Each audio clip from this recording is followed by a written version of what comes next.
श्री कृष्ण ने कहा है सबसे बड़ा पाप है या सजा है भयानक। शास्त्रों पुराणों में बताया गया है कि मनुष्य धरती पर रहकर जो भी अच्छे या बुरे कर्म करते हैं उन सभी कर्मों का लेखा जोखा मृत्यु के बाद होता है और उसके अनुसार सजा और पुनर्जन्म मिलता है।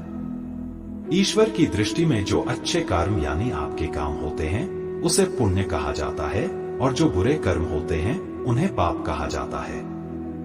वीडियो में आगे बढ़ने से पहले हमारे YouTube चैनल जीवन ज्ञान संगम को लाइक सब्सक्राइब करें और कमेंट में जय श्री नारायण लिख दे, आपका कल्याण ही कल्याण होगा।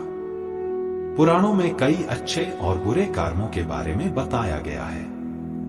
गरुड़ पुराण और कठोपनिषद में तो यह भी बताया गया है कि मनुष्य को अपने पाप कर्मों के कारण मृत्यु के बाद अलग अलग तरह के पापों के लिए कौन कौन सी अलग सजाएं दी जाती हैं।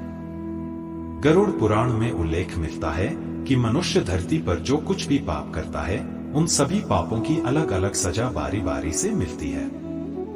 यम के न्याय में किसी भी पाप की सजा से बचा नहीं जा सकता है। कामी व्यक्ति के लिए ऐसी है सजा।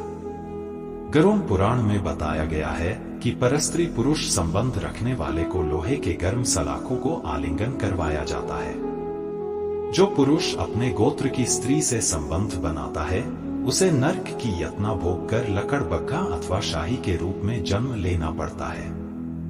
कुंवारी अथवा अल्पायु कन्या से संबंध बनाने वाले को नर्क की घोर यातना सहने के बाद अजगर योनि में आकर जन्म लेना पड़ता है।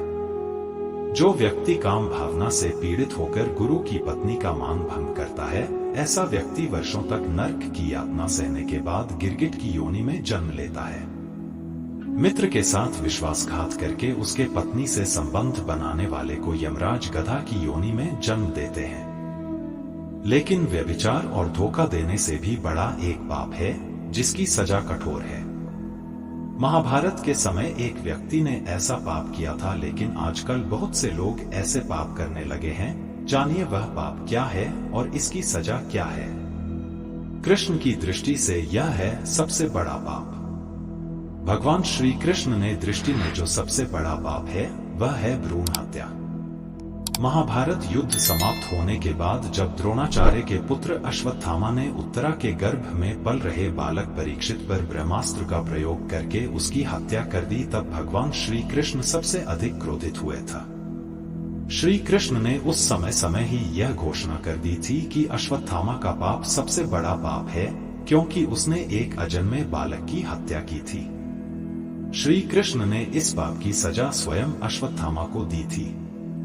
श्री कृष्ण ने अश्वत्थामा के सिर पर लगा चिंतामणि रत्न छीन लिया और शाप दिया कि तुमने जन्म तो देखा है लेकिन मृत्यु को नहीं देख पाओगे, यानी जब तक सृष्टि रहेगी तुम धरती पर जीवित रहोगे और कष्ट प्राप्त करोगे। भ्रूण की हत्या करने वाले के लिए सबसे कठोर सजा निर्धारित है और ऐसे व्यक्ति को कई युगों तक इस सजा का दंड भुगतना पड़ता है। आज के लिए बस इतना ही, मिलते हैं न्यू वीडियो पर। जय हिंद, जय भारत।